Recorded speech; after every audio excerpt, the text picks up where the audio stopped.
So good morning friends, I welcome you all for another lecture on the course Microprocessors and Microcontrollers. In this class, I am going to explain the concept architectural differences between 80386 and 80486 processors.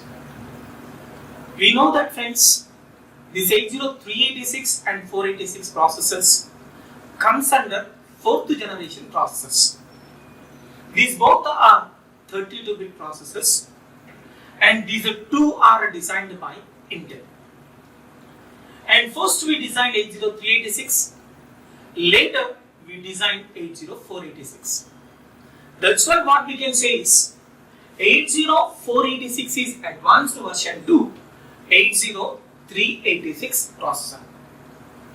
Up to now we have a clear-cut idea regarding to 80386. We refer previous videos. We gone through them.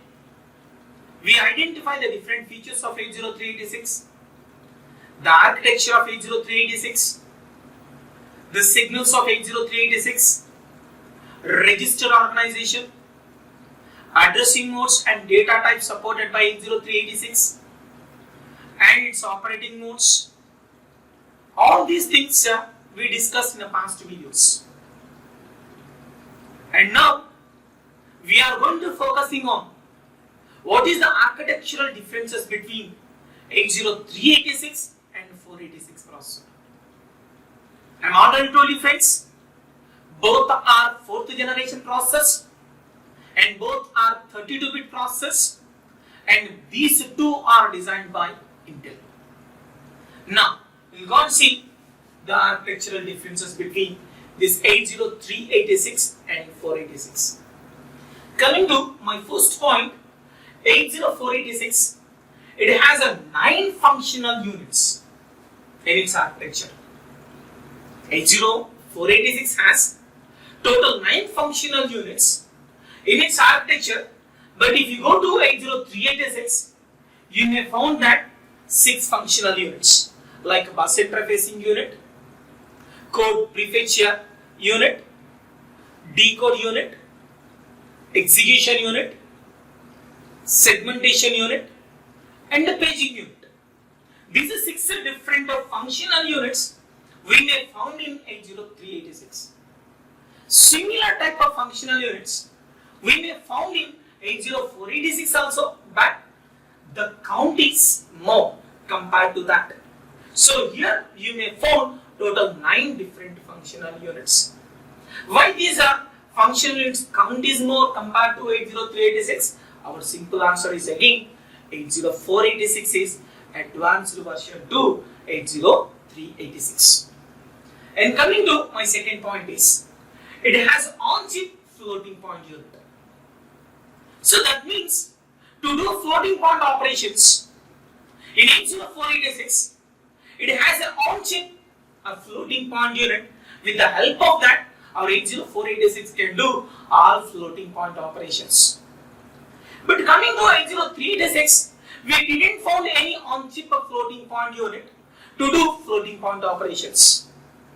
But your 80386 can do floating point operations with the help of a coprocessor. That coprocessor is not present on 80386, it is external to 80386.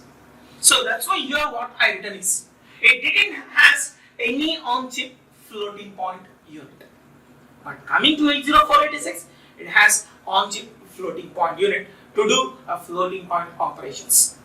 So from this point it is very clear friends, the 80486 processor can do floating point operations much faster than 80386. The reason for this is, to do these floating point operations in 80486 we have on-chip floating point unit, but coming to 80386 it is not on-chip, it is off-chip. So that's it.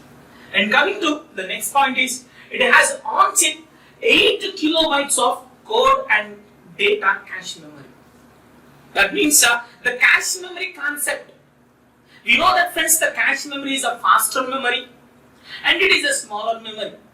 If your processor have a cache memories, know that no doubt that processor's speed of operation is more. Why? Because your processor need not be communicating with main memory regularly for whatever the information it wants. First it will communicating with the cache, then it didn't find the required information, then only it is gone communicating with main memory.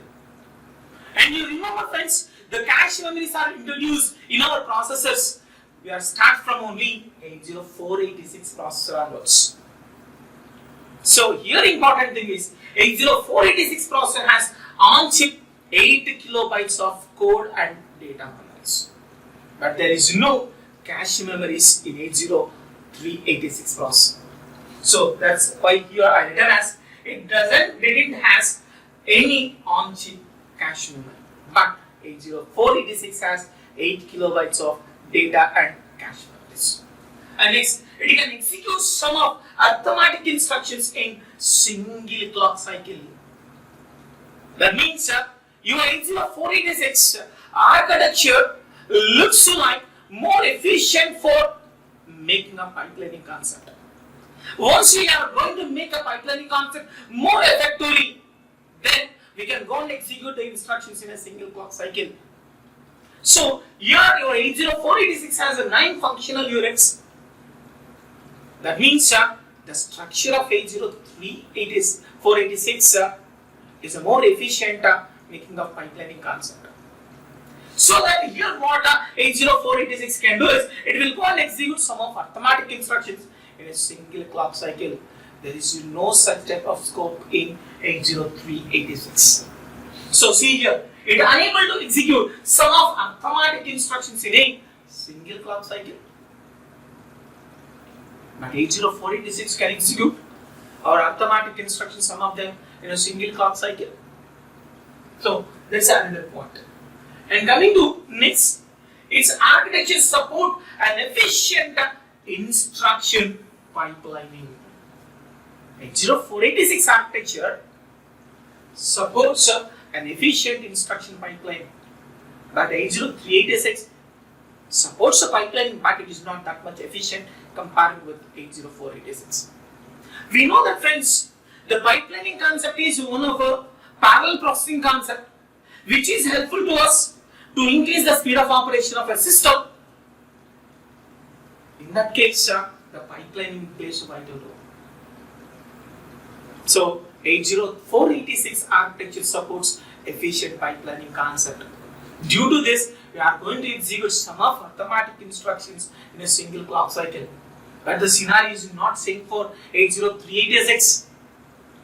That's it. And coming to next, its operating maximum clock frequency is 100 MHz. For 80486, the maximum operating clock frequency is 100 MHz. But coming to 80386, maximum operating clock frequency is 33 MHz. So once you are observing this friends, the operating frequency of your 80486 3 times greater than 80386. That indicates 3 times faster on 80486 operation compared to 80386 because T is equal to 1 by F. The execution time T is equal to 1 by operating frequency. T is originally a clock cycle. In execution of each and every instruction, we have certain number of clock cycles. So here T is always depends on this F. If F value is more, then this time value is less. So that's why here what I can say is the speed of operation of our 80486 is 3 times faster than 80386.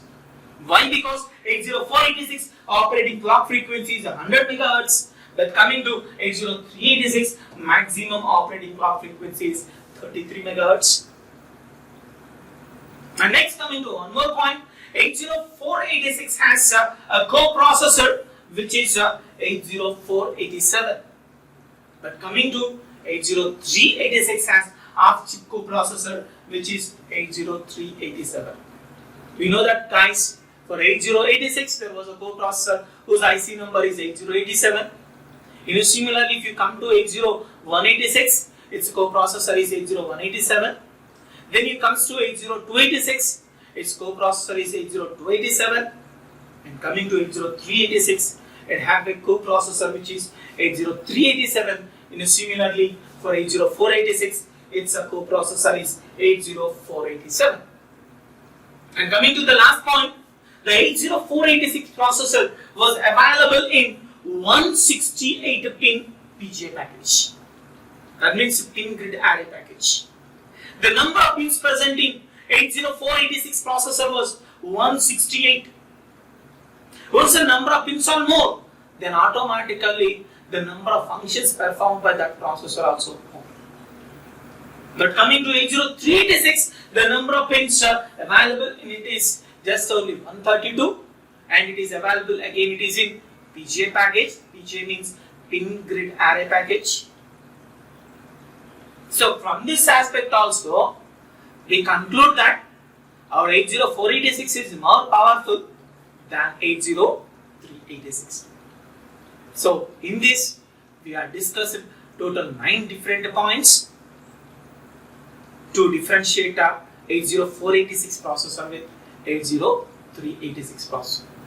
I hope you understand the architectural differences between 80386 and 486. So thank you for patient listening.